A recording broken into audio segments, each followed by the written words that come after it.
శ్రీ గురుదత్త, జై గురుదత్త. ఈరోజు శ్రీపాద శ్రీవల్లభ చరితామృతంలో మనం 11వ అధ్యాయం చదువుకుంటున్నాం. దత్తారాధన వల్ల సకల దేవతారాధన ఫలితము. శ్రీపాదుల జన్మము అత్యద్భుత జ్యోతిర్మయము. శ్రీ సుబ్బయ్య శ్రేష్ఠి మరునాడు ఈ విధముగా సెలవిచ్చెను. శ్రీ దత్తప్రభు సర్వదేవతా స్వరూపులు. దత్తుని ఆరాధించిన ఎడల సకల దేవతారాధన ఫలితము లభించును. సర్వదేవతల్లోనూ అంతర్లీనముగా శ్రీదత్తులే ఉన్నారు. శ్రీ సుమతీమాత శని ప్రదోష సమయమున అనసూయ తత్వమునందలి పరమశివుని ఆరాధించేవారు. అందువల్ల శ్రీ దత్తప్రభువులో శివతత్వము అనసూయ తత్వము నందు ప్రతిబింబించి అవతరించింది. ఇది ఒకానొక అద్భుత యోగ ప్రక్రియ. వారు మాతాపితృ సంయోగం వలన కాక యోగనిష్ఠులై ఉన్న అప్పలరాజు శర్మ సుమతీమాతల నేత్రముల నుండి యోగజ్యోతులు ప్రభవించి అవి సంయోగం చెంది సుమతీమాత గర్భమునందు నిలిచి నవమాసములు నిండిన తదుపరి కేవలము జ్యోతిస్వరూపముగా మాత్రమే వెలువడింది. శ్రీపాదులు వస్తుత జ్యోతిస్వరూపులు. వారు 3వ సంవత్సరం నుండి కొన్ని వింత శక్తులను ప్రకటించసాగిరి. శ్రీపాదుల వారి తర్వాత వారికి శ్రీ విద్యాధరి, రాధ, సురేఖ అను 3 సోదరీమణులు జన్మించిరి. శ్రీ విద్యాధరి జననమందిన రోజున బాపనార్యుల వారి దూరపు బంధువు మల్లాది రామకృష్ణావధానులు అను మహాపండితుడు వారి ఇంటికి వచ్చెను. వారికి చంద్రశేఖరుడను కుమారుడు కలడు. గండికోట వారింట మహాలక్ష్మియే జన్మించెను. ఆమె మల్లాది వారి కోడలైన బాగుండునని బంధువులు ముక్త కంఠంతో పలికిరి. శ్రీపాదుల వారు కూడా తమ సోదరి శ్రీ విద్యాధరిని చంద్రశేఖరునికిచ్చి వివాహము చేసినా బాగుండుననిది. శ్రీపాదుల వారు సిద్ధ సంకల్పులు, వజ్ర సంకల్పులు. వారి వచనానుసారమే తదుపరి కాలమందు శ్రీ విద్యాధరికిను చంద్రశేఖరావధానులకును రంగరంగ వైభవముగా శ్రీ పీఠికాపురం వివాహము ఆయను. రాధయ్యను సోదరికి విజయవాటిక నివాసులైన విశ్వనాథ మురళీకృష్ణావధానుల గారికిను, సురేఖాయను సోదరిని మంగళగిరి నివాసులైన తాడేపల్లి దత్తాత్రేయ అవధానుల గారికి ఇచ్చి వివాహము చేసిరి. నాయన శంకరభట్టు, శ్రీపాదుల వారి లీలలు అనూహ్యములు. ఆ లీలలు స్మరించు వారికి పాపములు నశించును. గోదావరి మండలమునందు తాటంకపురము అంటే తణుకు అనే గ్రామము కలదు. అందు అనేక వాజపేయులను, పౌండరీకములను, మహాయోగులను ఆచరించిన పరమ పవిత్రమైన వంశము ఒకటి కలదు. వారే వాజపేయాజుల వారు. పీఠికాపురం నందలి మల్లాది వారికిని, తణుకునందలి వాజపేయుల వారికిని సన్నిహిత సంబంధాలు కలవు. అయితే వాజపేయుల వారు ఇదం బ్రహ్మం ఇదం క్షాత్రం అను సిద్ధాంతమును కలిగి విశ్వాసము కలిగిన వారు. వారు వశిష్ఠ శక్తి, పరాశర త్రయారుషి ప్రవరాన్విత పరాశర గోత్ర సంభవులు. వారు ఋగ్వేదులు. మల్లాది వారు యజుర్వేదులు. కర్ణాటక దేశమున ఋగ్వేదమును పఠించు బాలకులకు సరి అయిన బోధకులు లేకుండిరి. ఆ సందర్భమున తణుకునందున్న వాజపేయాజుల మాయణాచార్యుల వారిని వారు ఆహ్వానింప కర్ణాటక దేశమునందున్న హోయోసాలకు వారి వలస వెడలిరి. అప్పటి నుండి వారిని హోయసాల బ్రాహ్మణులు అని పిలువసాగిరి. వారు బ్రాహ్మణ వృత్తిని క్షాత్రవృత్తిని సమముగా స్వీకరించిరి. సనాతన ధర్మమును సంరక్షించు నిమిత్తము వారు ఎన్నియో పడరాని పాటలు పడిరి. మాయణాచార్యులకు 2 కుమారులు. ఒకరు మాధవాచార్యులు, 2వ వారు సాయణాచార్యులు. వీరిరువులు ఉద్దండ పండితులే. సాయణాచార్యుల వారి వేదములకు భాష్యము రాసిరి. మాధవాచార్యులు మహాలక్ష్మి అనుగ్రహమునకై తీవ్ర తపము ఆచరించిరి. మహాలక్ష్మి ప్రసన్నము కాగా వారు తమకు విశేషమైన లక్ష్మీ కటాక్షము కావాలనని అంతట శ్రీదేవి, నాయనా నీకు ప్రస్తుత జన్మమందు సాధ్యము కాదు అనెను. వారు వెంటనే, అమ్మా నేను సన్యసించుచున్నాను, నాకు ఇప్పుడు 2వ జన్మయే కదా అనేది శ్రీదేవి అనుగ్రహించెను. వారు లోహమును ముట్టుకున్న అది బంగారముగా మారుచుండేది. వారే విద్యారణ్య మహర్షులు. వారిని శ్రీపాదుల వారు అనుగ్రహించిరి. వారికి 3వ తరముగా సన్యాసాశ్రమ పరంపరలో శ్రీకృష్ణ సరస్వతిగా జన్మించినది వారే. శ్రీపాదులు భవిష్యత్తులో నృసింహ సరస్వతిగా అవతరించినప్పుడు వారికి శ్రీకృష్ణ సరస్వతి సన్యాసాశ్రమ గురువులుగా ఉందురు. గోవింద దీక్షితులుగా జన్మించి తంజావూరు ప్రభువులకు మహామంత్రి అయి రాజర్షి వేణోల కొనియాడబడెదరు. అదంతయు భవిష్యవాణి. ఇది శ్రీపాదుల వారే స్వయంగా నిర్ణయించిన విధి విధానము. వారు సత్య సంకల్పులు కనుక విధిగా ఈ భవిష్యద్వాణి జరిగి తీరును. అనేక దేవతారాధనలు చేయినప్పుడు ఆయా దేవతలలో దత్తప్రభువు చైతన్యము ప్రతిబింబించి నూతన చైతన్యముగా మార్పు నొంది సాధకుల అభీష్టమును నెరవేర్చును. దత్తప్రభువునే ఆశ్రయించినచో ఏ దేవతాంశముల వలన ఎంతవరకు ఏ పని నిర్వర్తింపబడవలేనో దత్తప్రభువే నిర్ణయించి కంటికి రెప్పవలే కాపాడుదురు. ధ్రువుడు కఠోర తపం ఆచరించెను. అతనికి శ్రీ మహావిష్ణువు తన అపారమైన అనంతమైన పితృవాత్సల్యమును పంచి ఇచ్చెను. దత్తప్రభువు సగుణ తత్వమునకు నిర్గుణతత్వమునకు అతీతమును ఆధారమును అయిన పరమతత్వము, అది ఏ చరమతత్వము, అది ఏ ఆదితత్వము, అది ఏ ఆద్యంతరహిత తత్వమునకు దత్తతత్వమునకు కేవలము అనుభవపూర్వకముగా తెలుసుకోవలనే కానీ అది ఈ విధముగా ఉండునని మనము తర్కబుద్ధితో యోచించుట కేవలము నిష్ఫలము. ఒక పని జరుగుటకు కానీ జరగకుండుటకు కానీ వేరొక విధముగా జరుగుటకు కానీ శ్రీగల సర్వసామర్థ్యమే శ్రీపాద శ్రీవల్లభ అవతార రహస్యము. తాను స్వయముగా దత్తాత్రేయుడని వచించిన శ్రీపాదులు తమ ఇంట నుండి కాలాగ్ని శమనుని ఆరాధించువారు. ఒక పర్యాయము బాపనార్యులు ఈ విషయమున మదనపడి శ్రీపాదుల వారినే, నాయనా శ్రీపాదా, నీవు దత్తుడువా లేక దత్త ఉపాసకుడువా అని ప్రశ్నించిరి.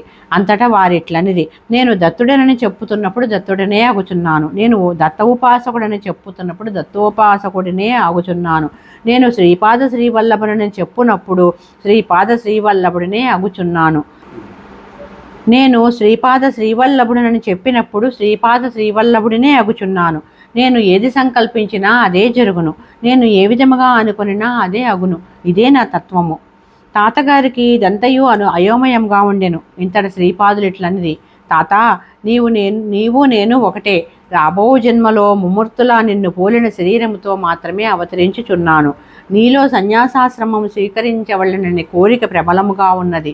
నీవు ఈ జన్మలో కానీ వచ్చే జన్మలో కానీ సన్యాసిగా ఉండుట స్వీకరించవలనని సంకల్పములో లేదు. ముమ్మూర్తుల నీ రూపంలో అవతరించి నీ కర్మబంధములను వాసనా విశేషములను ధ్వంసము చేయదలుచున్నాను. అవి గోముగా తాతగారి భూమధ్యమును తాకెను. అది కూటస్థ చైతన్యమునకు ఆవాసము. వారు కొద్ది క్షణముల పాటు హిమాలయములలో నిశ్చల తపో సమాధిలో ఉన్న బాలాజీని చూచిరి. వారు కొంతసేపటికి ప్రయాగ మహాక్షేత్రములో త్రివేణి సంగమంలో స్నానము చేయుటకు గాంచిరి. ఆ తదుపరి శ్రీపాద శ్రీవల్లభ రూపమును గాంచిరి. ఆ స్వరూపము కుక్కుటేశ్వరాలయమునందలి స్వయంభూదత్తనిలో అంతర్లీనమై ఆయను. దానిలో నుండి అవధూత స్వరూపము వెడలెను. తన కుమార్తెయగు అఖండలక్ష్మీ సౌభాగ్యవతి సుమతీ మహారాణి ఆ అవధూతకు భిక్షనిచ్చుటను గాంచిరి. ఆ అవధూత స్వరూపమే శ్రీపాద శ్రీవల్లభముగా పొంది సుమతీ మహారాణి ఒడిలో పసిబిడ్డగా ఉండుటను చూచిరి. ఆమె ఒడి నుంచి విడివడి 16 సంవత్సరముల యువకునిగా మారుటను చూచిరి.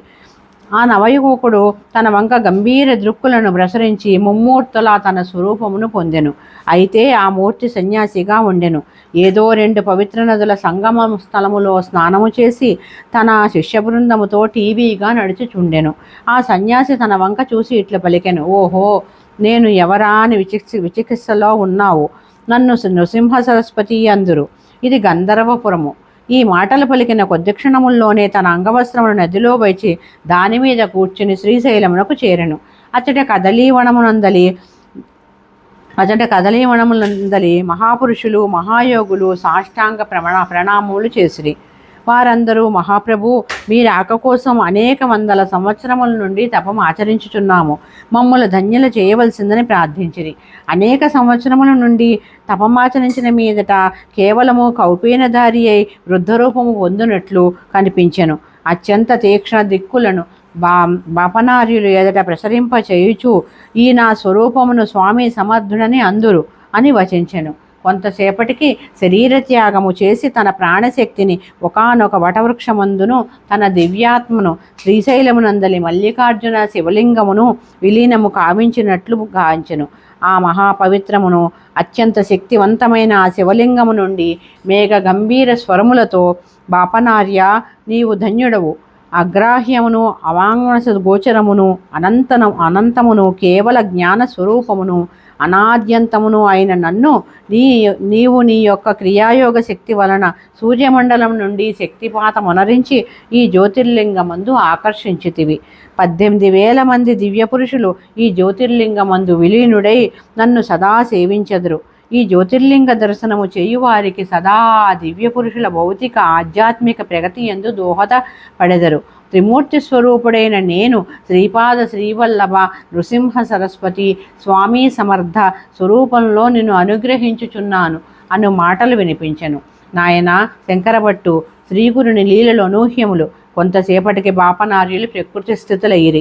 తమకు ఎదురుగా అమాయకమైన ముఖముతో చిరునవ్వులు చిందించుచు 3 సంవత్సరముల ప్రాయములలో ఉన్న శ్రీపాదుల వారిని చూచిరి. ఈ వింత అనుభవము వారికి దివ్య మధురముగా ఉండెను. శ్రీపాదుల వారిని తమ గుండెలకు హత్తుకొనిరి. కొంతసేపు వారు దివ్య అవస్థలో ఉండిరి. ఆ తన్మయాత్మావస్థ నుండి స్వస్థులై అగ్నిహోత్ర కార్యక్రమమునకు పూనుకొనిరి. వారు అగ్నిహోత్రము చేయు కార్యము వింతగొల్పినదిగా ఉండేను. జమ్మికర్రను రావికర్రను ఉపయోగించి సాధారణముగా అగ్నిని పుట్టించెదరు. కానీ బాపనార్యులు మాత్రము సమిధలను అగ్నికొండమునందుంచి వేదమంత్రోచ్చారణ చేయుదురు. వెంటనే అగ్ని సృష్టి అయి ప్రజ్వలించును. అప్పలరాజు శర్మగారు కూడా ఇదే విధముగా చేయుదురు.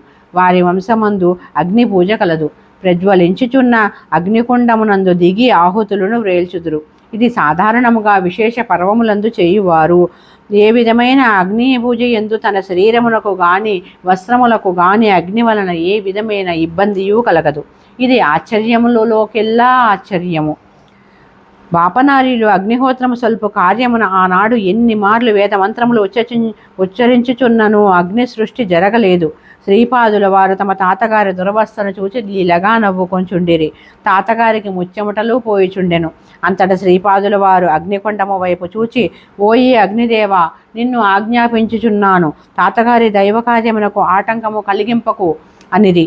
వెంటనే అగ్ని సృష్టి జరిగి ప్రజ్వలింపసాగెను. శ్రీపాదుల వారు తాతగారి కలసమునందల నీటిని గైకొని అగ్నిగుండంలో పోసెను. అగ్ని ఆరిపోవుటకు బదులు మరింతగా ప్రజ్వలింపసాగెను. తాతగారు ఈ వింతను చూచి మరింత ఆశ్చర్యపోయేది. శ్రీపాదుల వారు ఇట్లనిరి, తాత, నా ఈ అవతరణమునకు నీవును పైండా వెంకటప్పయ్య శ్రేష్ఠియును నరసింహవర్మయును కారకులు. అందువలన నీవు కానీ మా నాయన గాని పైండా వెంకటప్పయ్య శ్రేష్ఠి నుండి నరసింహవర్మ నుండి గాని ధన సహాయము ధనేతర సహాయము స్వీకరించిన అది దానము కింద లెక్కకు రాదు. ఆ రకముగా సహాయముగా స్వీకరించుట దైవద్రోహము కూడా కాగలదు. అటువంటి సహాయమును పరమేశ్వర అనుగ్రహముగా స్వీకరింపబోవుట పరమేశ్వరానుగ్రహముగా భావించవలను. నాకు జన్మనిచ్చిన మాతృభూమి సుమతి మహారాణి మల్లాది వారికే కాదు, పైండా వారి వచ్చవాయి వారి కుటుంబమును కూడా ఆడపడుచుగా భావించబడలను అని శాసించెను. ఈ శ్రీపాదులు ఈ మాటలను పలుకు సమయమున అప్పలరాజు శర్మయును సుమతి మహారాణియును అచ్చటనే ఉండిరి. వెంకటప్పయ్య శ్రేష్ఠియును నరసింహవర్మయును యాదృచ్ఛికముగా అచ్చటనే ఉండిరి. శ్రీపాదుల వారిట్లనిది, నా సంకల్పం లేనిదే బాపనార్యుల వారు వంటి మహాతపస్వి కూడా అగ్ని సృష్టి కావింపలేడు. మా నాయన కూడా అగ్నిగొండమునందు దిగిన ఎడల అగ్నిహోత్రుడు తన ప్రతాపమును చూపించి తీరును. నా సంకల్పమునందు మార్పు జరిగినచో పైండా వెంకటప్పయ్య శ్రేష్ఠి నిరుపేదగా మారిపోవును. పుట్ల కొలది భూములున్న నరసింహవర్మ నిలువ నీడ లేనివాడవును. మీరందరూ నా సంకల్పము అనుసరించి ఆయా స్థితులలో ఉన్నారు. నేను బిచ్చమెత్తుకుని వానిగా మహారాజుగా చేయగలను, మహారాజును బిచ్చగానిగా మార్చగలను. నన్ను ఆశ్రయించిన నా భక్తునికి వాడు ఏది కోరినా ఇవ్వగలను. అయితే ఇచ్చడకు ముందు అంతటి ఉన్నత శక్తిని ఈ భక్తుడు నిలుపుకోగలడా? తన శక్తి సామర్థ్యాలను లోకోపకారము కొరకు ఉపయోగించినా లేదా అని వారిని పరీక్షింతును. నాకు అవసరమని తోచినప్పుడు మిన్నును మన్నుగాను మార్చివేయగలను. బాపనార్యులు కృతయుగంలో లాబాద మహర్షిగా ఉండగా వారికి మంగళ మహర్షి అని శిష్యుడొకడు ఉండేవాడు. మంగళ మహర్షి దర్భలు కోయుచుండగా పొరపాటున చేతికి గాయమై రక్తము స్రవించెను. ఆ రక్తము గడ్డకట్టి సుగంధభరితమైన విభూతిగా మారెను. ఆహా, నేను ఎంతటి గొప్ప సిద్ధిని పొంది తిని అని మనసులో వానికి గర్వము కలిగెను. అంతటా పరమశివుడు ప్రత్యక్షమై తన చేతిని లీలగా కదిలించెను. హిమగిరుల నుండి మంచు పెళ్లలు విరిగి పడినట్లు చెప్పలేనంత విభూతి వర్షించెను. పరమశివుడు ఇట్లనియే త్రేతాయుగములో భరద్వాజుడు పీఠికాపురములో సవితృకాటక చయనము చేయును. ఆ మహాచయనమునందు పేరుకొనిపోయిన విభూతిలోని లవలేశము నీకు చూపించితిని. అంతట మంగళ మహర్షి గర్వము తొలగిపోయెను. శ్రోతలందరూ అవాక్కై శ్రీపాదులు చెప్పునది వినుచుండిరి. శ్రీపాదులు ఇట్లనిది: ఈ శ్రీపీఠికాపుర అగ్రహారములో అడుగుపెట్టుట ఎన్నో జన్మల పుణ్యఫలము. నా ఈ అవతరణము సమయంలో మీరు నాతో ఉండుట చెప్పరాని అంతటి విశేషము. నా శక్తి అనుభవంలోకి రావాలనన్నా మొదట నీవు తీవ్ర సాధనము చేయవలెను. అప్పుడు మాత్రమే నా శక్తి, కరుణ, వాత్సల్యము, రక్షణ, పాప విమోచనము నీకు అనుభవములోకి వచ్చును. నా జన్మభూమి అయిన ఈ పాపనారీల ఇంట నా పాదుకలు ప్రతిష్ఠింపబడును. నేను పీఠికాపురమున ఉదయవేళలో అమ్మ సుమతి ఒడిలో నుండి పాలను త్రాగెదను. మధ్యాహ్న సమయంలో పీఠికాపురమున అమ్మ సుమతి నాకు గోరుముద్దలు చేసి అన్నము తినిపించును. రాత్రి సమయమున పీఠికాపురమున అమ్మ సుమతి ఒడిలో నుండి గోధుమతో చేసిన హల్వా తిందును. నేను పీఠికాపురమునందు ఉన్నట్లే గంధర్వపురమున నృసింహ సరస్వతి రూపమున ఉందును. మధ్యాహ్న సమయమునందు ఖచ్చితంగా గంధర్వపురమున భిక్ష చేసేదను. అంతర్నేత్ర దృష్టి కలవారులకు ఇవి సృష్టిముగా గోచరించును. మహాపురుషులు, మహాయోగులు, అన్ని దేశముల వారు చీమల పుట్టల వలె లక్షల సంఖ్యలో నా దర్శనార్థము నా దర్బారునకు వచ్చెదరు. వారు దత్తదిగంబర, శ్రీపాద వల్లభ దత్తదిగంబర, నృసింహ సరస్వతి దత్తదిగంబర అనుచు తన్మయత్వంతో నృత్యము చేసెను. నేను కాలపురుషునకు అనుమతి ఇచ్చిన క్షణమే కాగల కార్యములు క్షణములో నెరవేరును. నా పేరిట మహాసంస్థానం ఒకటి ఏర్పడును. నా ప్రభావము అతిశయించిన కొలది ఈ పీఠికాపుర క్షేత్రములో గోష్పాదమంత భూమి కూడా క్రయము పొందుటకు అవకాశము లేకుండును. నేను నావారు అనుకున్న వారిని అవసరమైతే జుట్టు పట్టుకుని ఈడ్చుకుని వచ్చి పీఠికాపురంలో పడవేసెదను. ఎంతటి ధనవంతుడైనను, ఎంతటి యోగి అయినను నా సంకల్పము లేక పీఠికాపురములో నా సంస్థానమునకు రాలేరు. ఇది నిశ్చయము. నా నిజతత్వమును గ్రహించి ఆనందించండి. ఈ తరుణము మరి రాదు. మానవుని అవగాహనలోని సమస్త దేవతాశక్తులు నా స్వరూపమునందే ఉన్నవి. నాకు ఎవరైనా దక్షిణ సమర్పించినా నేను దానిని నూరంతలు చేసి తరుణమాసన్నమైనప్పుడు వారికి అనుగ్రహింతును. ధర్మమునకు విరుద్ధము కాకుండా ధనార్జన చేయవలెను. ధర్మమునకు విరుద్ధము కాకుండా కోరికలను అనుభవించవచ్చు. సత్కర్మలను ఆచరించటం వలన మోహము నశించును. మోహము క్షయమైన పిమ్మట మోక్షము లభించును. నాయనా శంకరభట్టు, వింటివా శ్రీపాదుల వారి అమృతవచనములు? ఈ దివ్యోపదేశము తదుపరి ఆ మర్నాడు నరసింహవర్మ శ్రీపాదుల వారిని తమ గుర్రపు బండిలో తమ భూములను చూపించక తీసుకొని పోయిరి. వారికి పుట్ల కొలది భూములు కలవు. ఆ భూములలో అనేక రకములైన పంటలు పండును. కానీ వీరపాదులు మాత్రము పుష్పించుట అరుదుగా ఉండెను. పుష్పించిన తదుపరి పిందెలు శుష్కించిపోవుట జరుగుచుండెను. ఒకవేళ పిందెలు పెద్దవయ్యి కాయలైన ఎడల అవి పంటకు పనికిరానంతటి చేదుగా ఉండెను. ఈ విషయం శ్రీపాదుల వారితో నరసింహవర్మ మనవి చేసుకునెను. శ్రీపాదుల వారు ప్రసన్నములయ్యి, మా ఇంటిలోని వారందరికీ బీరకాయ పప్పునందు ప్రీతి మెండు. మా ఇంటిలోని వారికి ఇష్టము కనుక నాకు కూడా ఇష్టమే. అయితే పూర్వకాలంలో ఒకానొక దత్తోపాసకుడు ఈ భూమిలో తపము ఆచరించెను. ఈ పవిత్ర భూమి సాక్షాత్తు దత్తుడనైన నా పాదస్పర్శ కోసము తపన పడుచున్నది. తన తపనను నీకు తెలియచేయుటకు తన భాషలో ఈ విధముగా వ్యక్తీకరించుచున్నది కనుక ఈ నేలతల్లి కోరికను తీర్చెదను. ఈ భూమికి నా స్పర్శ కలిగిన తరువాత ఈ భూమాత తత్వములో మార్పు వచ్చును. మంచి రుచి కలిగిన బీరకాయలను ఈ తల్లి మనకు అందించును. తాత, నీవు నిర్భయముగా మా ఇంటికి ఇక్కడ పండిన బీరకాయలను పంపుము. ఇంటివారితో పాటు నేను కూడా ఈ వంటకములను భుజించదును అని పలికెను. నాయనా శంకరభట్టు, చిత్రాతి చిత్రము. ఈ రోజు నుండి ఆ నేలలో బీరకాయల విపరీతముగా కాయుచుండెను. అవి మంచి రుచిని కూడా కలిగి ఉండెను. శ్రీపాదుల వారు నరసింహవర్మతో పాటు గుర్రపు బండి దిగి ఆ భూములలో కొద్ది ముహూర్తముల సమయము వివరించిరి.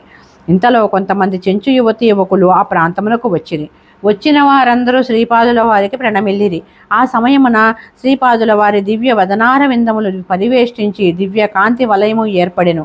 శ్రీపాదులు ఇట్లనిది, తాత, ఈ చెంచులందరూ నరసింహావతారానికి సంబంధించిన వారు. వీరు ఆ మహాలక్ష్మిని తాము తోబుట్టువుగా భావించి ఆరాధించువారు. నీవు నరసింహస్వామికి భక్తుడవు కదా, నీవు వీరిని ఆశ్రయించిన నరసింహదేవుని దర్శన భాగ్యము పొందవచ్చును. శ్రీపాదుల వారు ఇట్లు పలుకుట తమ ఆట పట్టించుకొంట కొరకని నరసింహవర్మ తలచిరి. వారిట్లు పలికిరి, ఓ చెంచులారా, మీరు నృసింహదేవుని చూచినారా? వారి జాడ ఏదైనా తెలుపగలరా? దానికి బదులుగా వారు ఇట్లనిది, అదేమంత గొప్ప భాగ్యము! సింహంపు తల, మనుష్య శరీరము కలవాడు తిక్కరేగి ఈ అడవులలోనే తిరుగుచున్నాడు. వాడు మా సోదరి చెంచులక్ష్మిపై మరులు కొన్నాడు. మా చిన్నది కూడా వానికి ఇష్టపడింది. మేము వారికి వివాహము కూడా చేసి ఉన్నాము. మీరు కావాలనన్నా చెంచులక్ష్మిని నృసింహుని కూడా తెచ్చి మీ ముందు ఉంచగలము. ఈ పలుకులు పలికిన తదుపరి ఆ చెంచు యువతీయుకులు వడివడిగా పరిగెత్తుకుని పోయిరి. నరసింహవర్మ దీనంతటినీ వింతగా చూచుచుండెను. ఇంతలో తమ భూములకు అడ్డుపడి ఒక యువతిని యువకుడును వచ్చుట గమనించిరి. అదృష్టవశమున నేను కూడా ఆ దారి వెంపట పోవుచుండిని. శ్రీపాదుల వారు నన్ను తమ వద్దకు రమ్మనిరి. నేను వారిని దరిని చేరగా వారు, సుబ్బయ్య శ్రేష్ఠి, దూరము నుంచి ఆ వచ్చువారు ఎవరనుకొంటివి? ఆ వచ్చువారు బిల్వమంగళుడు, చింతామణియును. కొద్దిపాటి చితుకులను ప్రోగు చేయుము, మనము చితుకుల మంట వేయుదుము, అప్పుడు జరుగు తమాషాను చూడవచ్చును అని పలికిరి. నరసింహవర్మను నాకు ముచ్చెమటలు పోయిచుండెను. ఆ వచ్చిన వారు బిల్వమంగళుడు, చింతామణియే, సందేహం లేదు. వారిరువురు గురువాయూరు క్షేత్రమునందలి శ్రీకృష్ణదేవుని దర్శనము చేసుకుని తదుపరి భాగ్యవశమున కురూరమ్మ అనడి మహాయోగిని దర్శించిరి. ఆమె అప్రయత్నముగా వీరిని శ్రీపాద శ్రీవల్లభ ప్రాప్తిరస్తు అని ఆశీర్వదించెను. ఆమె ఆశీప్రభావమున వీరిలో భక్తి వైరాగ్య బీజములు పడినవి. మంగళగిరి క్షేత్రమునందలి నృసింహుని దర్శించుకుని పీఠికాపురమున శ్రీపాదుల వారి దర్శనార్థము వచ్చుచుండిరి. శతవృద్ధురాలైన ఆ మహాతల్లి మహాయోగిని కనుక ఆమె ఆశీర్వచన ప్రభావమున వారికి శ్రీపాదుల వారి దర్శనము ఇచ్చటనే లభించింది. ఇది ఆశ్చర్యకర విషయము. వారిరువురు మంగళగిరిలో ఇట్లు ప్రార్థించిరి, మహాయోగిని కురూరమ్మ దీవెన ఫలించి దత్తాభిన్న స్వరూపులైన శ్రీపాదుల వారి దర్శనము మాకు కలుగునెడలా నృసింహదేవుడవైన నీ దర్శనము భౌతికముగా పొందగోరుచున్నాము. చితుకుల మంట ప్రజ్వలించుచుండగా బిల్వమంగళుడు, చింతామణి తన శరీరములకు దహన సంస్కారం జరుగునంత బాధను అనుభవించిరి. కొంతసేపటికి వారి శరీరముల నుండి వారిని పోలిన నల్లటి ఆకారములు బయటకు వచ్చి ఆ మంటలలో పడి రోధించుతూ ఆహుతి అయిపోయినవి. ఆ నల్లటి ఆకారములు ఆహుతి అయిన తర్వాత వారిద్దరూ స్పృహలోకి వచ్చిరి. ఇంతలో చెంచులు తమ తోబుట్టువుని చెంచులక్ష్మితో అచ్చటకు వచ్చిరి. నృసింహదేవుని రెక్కలు విరిచి కట్టి చెంచులు శ్రీ నృసింహదేవుని శ్రీపాదుల ముందు ఉంచిరి. అటువంటి చిత్రాతి చిత్రములు ఏ యుగములోనూ జరగలేదు. శ్రీపాదుల వారి అవతార కార్యక్రమములు, లీలలు, చమత్కారములు, కోకొల్లలు, అనూహ్యములు శ్రీపాదుల వారు ఇట్లా ప్రశ్నించిరి. పూర్వయుగమునందలి నరసింహుడవు నీవేనా? చెంచులక్ష్మి నీ భార్యయేనా? హిరణ్యకశిపుని వధించి ప్రహ్లాదుని రక్షించింది నీవేనా? దానికి నృసింహదేవుడు అవునని ముమ్మారు పలికెను. చెంచులక్ష్మియు శ్రీ నృసింహదేవుడును జ్యోతిస్వరూపముతో శ్రీపాదుల వారి శరీరములోకి ప్రవేశించిరి. చెంచులు అంతర్ధానమైరి. బిల్వమంగళుడు మహాభక్తుడై బిల్వమంగళ మహర్షిగా రూపొందెను. చింతామణి మహాయోగినిగా మారిపోయినది. చిత్రాతి చిత్రమైన ఈ లీలలు జరిగిన నరసింహవర్మ గారి భూముల యందు ఒక గ్రామము వెలియుననియు దానిని చిత్రవాడ అని వ్యవహరించదరనియు శ్రీపాదులు సెలవిచ్చిరి. వారు సత్య సంకల్పులు, సిద్ధ సంకల్పులు. శ్రీపాద శ్రీవల్లభములకు జయము జయము. శ్రీ గురుదత్త, జై గురుదత్త.